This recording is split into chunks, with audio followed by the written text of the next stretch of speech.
the next way forward. There are two options, if you ask me. The first option is Nick Mwendwa and his committee to resign. That is the only fast way that will open the way.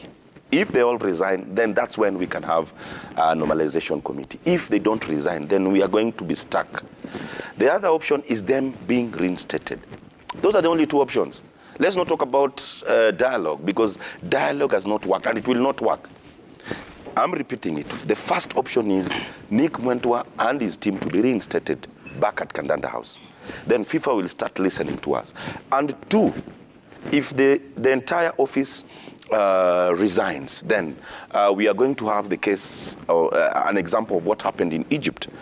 In Egypt, the only way they had their normalization committee is the entire executive resigned.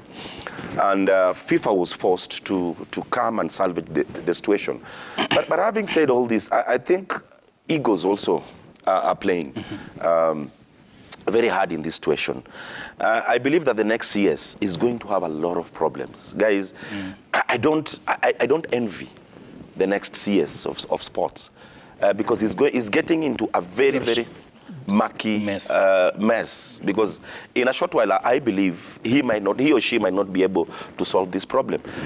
And another thing, excuse me, another very important thing is whoever comes must also know the sports politics. That one is very important. Amina is a very good CS, very articulate, very outgoing. She at times she even goes out of her way to try and salvage situations. We saw the Omanyala debacle. She was there trying to help. But the sports politics, the federation's politics, you must know how to wade through the politics, because that politics at most of the occasions is what makes you get dirty.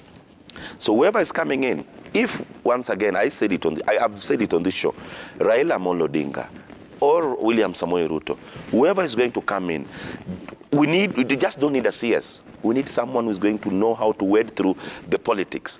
And for a successful CS, we also need federations which are organized. I'm saying it once again on this show. A good example is Athletics Kenya. They've never had their elections for the last 10 or so years.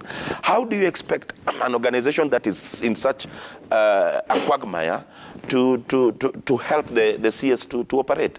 So once again, these federations must be in order. And I believe that the Sports Act must be enacted in all these federations for us to survive.